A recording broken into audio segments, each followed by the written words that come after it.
సాహితీ సమ్మేళన సార్వభౌమ శ్రీకృష్ణదేవరాయల వారు విచ్చేస్తున్నారు.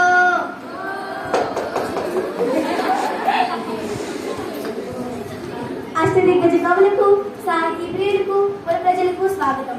మా పాలనలో జీవితాన్ని ఆనందంగా గడుపుతున్న జానపదులు సైతం కొన్ని రసవంతమైన సమస్యలు పంపించారు. వాటిని మీరు రసవత్తరంగా పూరించి నేటి భువన విజయం సభను రంజింపజేయండి. ఆంధ్ర భాషామాతని స్థుతిస్తూ ఆశు కవితా వినోదం సాగిద్దాం.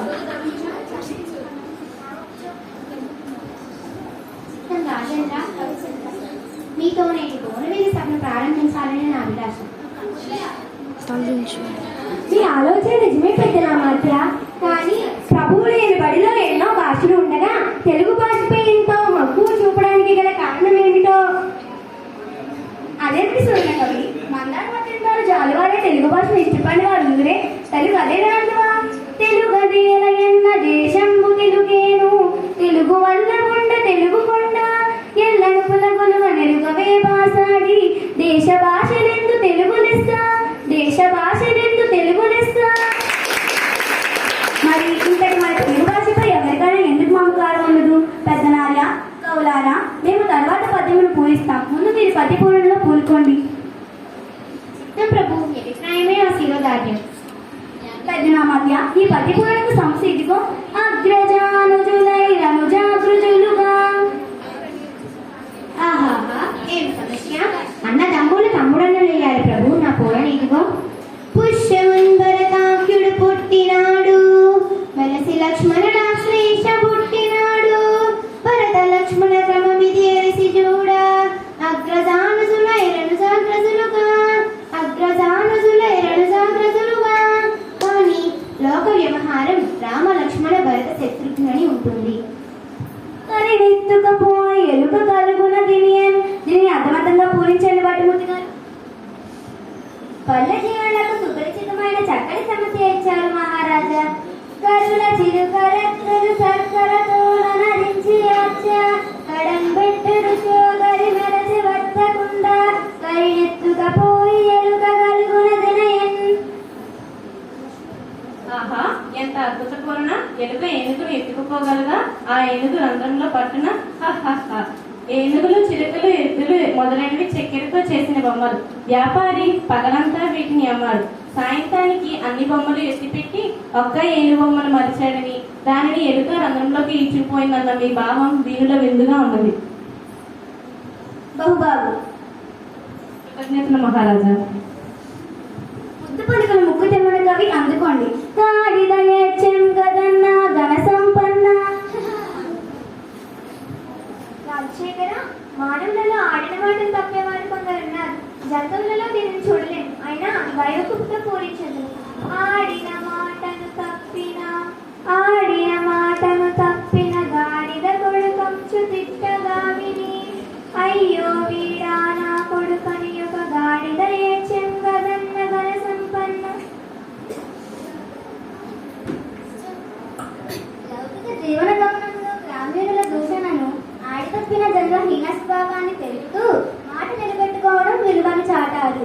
ఆడితప్పిన మనిషిని గాడిద కొడుకని తిట్టినప్పుడు విశ్వాసానికి మారుపేరుగా నిలిచిన జంతువు గాడిద ఏడ్చింది అన్నారు. దీనిని చెప్తూ దృష్టాంత రూపంలో సాగిన మీ పూరణ బల. దూర్జటి తిమ్మన కవులు లోకరీతిని భీతి లేకుండా పలికారు. ఇప్పుడు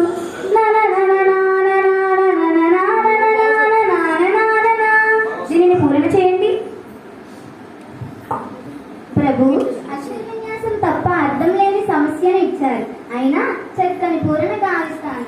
నేను నేను నిన్ను నిన్ను నేను నిన్ను నిన్ను నిన్ను నిన్ను లయతాల సంగతుల గాన కళా పరిపూర్ణ మానసంబున పలుకూని రాగముల మోదము నల్లుచు పల్గునిట్టులన్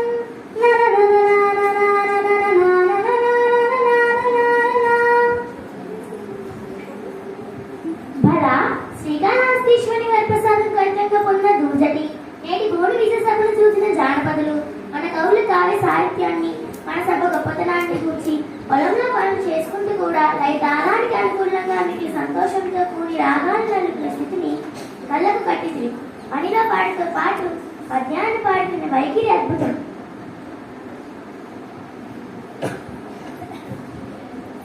అవునవును, జానపదుని సొత్తు జానపదం, సత్యం చెప్పారు రామకృష్ణ. తదుపరి మీదే వంతు. మీ పదగుంపనాలు మేము ఎరుగుదాము. మేక తోక అనే 2 దత్తపదాలతో ఒక శీర్షపద్యం చెప్పండి. అమ్మాయింది దేవన, నన్ను ఆదేశిస్తే కాదంటానా? ఆలకించండి మహాప్రభు. మేక తోకకు మేక తోక, మేకకు మేక, మేక తోకకు తోక, తోక మేక. మేక తోకకు మేక తోక, మేకకు మేక, మేక తోకకు తోక, తోక మేక. మేక తోకకు మేక తోక, మేకకు మేక, మేక తోకకు తోక, తోక మేక. మేక తోక తోక తోక తోక, తోక మేక. మేక తోక తోక తోక తోక, తోక మేక. మేక తోక తోక తోక తోక, తోక మేక. మేక తోక తోక తోక తోక, తోక మేక. మీరు సామాన్యుడు కారు రామకృష్ణ. ఏమేమి మేకల కాపురి అడవికి మేతగా మేకలు తీసుకుపోతున్నాడా? ఒక మేక ముందర పోతుందా? ఆ మేకకు తోక వెనుక భాగాన ఉంటుంది. ఆ తోకకు వెనుక మరొక మేక ఉంది. ఇలా మేకల మంద పోతున్న తీరుడు మేకతోక మేకతోక అన్న దత్తపదాలతో చక్కగా చిక్కగా చెప్పారు. శభాషు రామకృష్ణ కవి, మీ కత్తికి 2 వైపులా పదునే మరి, అందుకే మీరు వికటకవయ్యారు.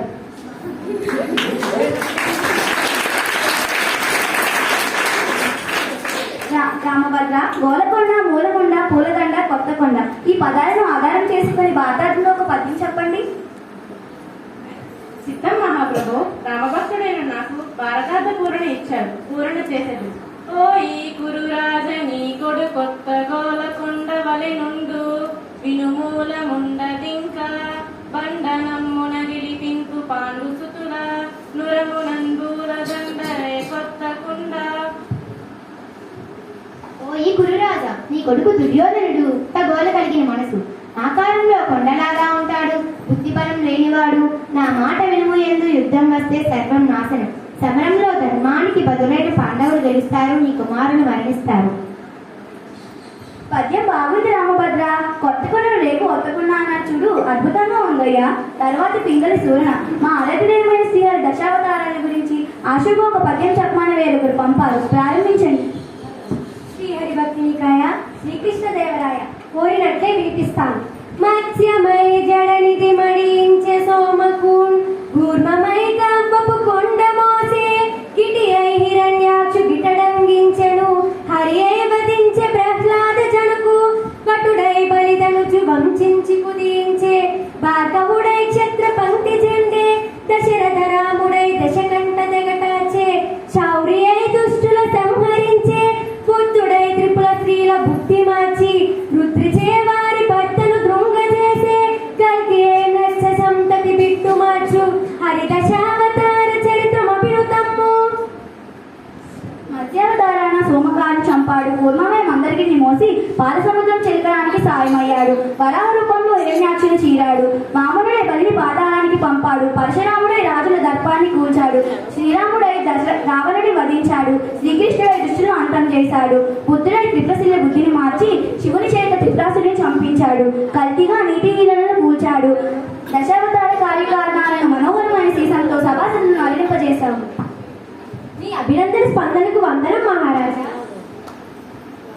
మహాప్రభు, వచ్చే దారిలో ఒక జానపదుడు ఒక సమస్యనిచ్చాడు, మీరు అనుమతిస్తే మీకు ఇస్తాను. తప్పకుండా. సభారంభంలో మీకు మాట ఇచ్చాను కదా, కానివ్వండి, సమస్యను అందివ్వండి. ప్రభు, అందుకోండి. అందరూ నందరే మరియు అందరూ నందరే, అందరందరే. దీన్ని పూరించండి. అది సంగతి. ప్రభువుల వారికి ఇవ్వదగిన సమస్యే. అష్టదిగ్గజ కవులారా, నా గీతని దిగంతాలకు వ్యాపింపచేయాలన్న మీ కుతూహలానికి సంతోషం. పూరణ చేసేదను, ఆలకించండి. కొందరు పాండితీధనులు, కొందరు నాగుల కుల్వదావదులు, కొందరు చాతురీ ప్రియులు, కొందరు నీతికి పూర్తికి సిద్ధహస్తులు, కొందరు నాయకులు మరియు కొందరు గాయకులందరందరే, అందరు నందరే మరియు నందరు నందరే, అందరందరే. సభలో కొందరు పాండిత్యమే ధనంగా కలవారు, కొందరు నాగరికులు, ఇంకొందరు ప్రవక్తలు, మరికొందరు చాతుర్యాన్ని ఇష్టపడేవారు, నీతికి సంపదకు నిలయమైన వారు ఇంకొందరు నేతలు మరియు గాయకులు. ఇలా సభలోని వారు ఉద్దేశించి చెప్పారు. దీనిలో మన రాజ్యంలోని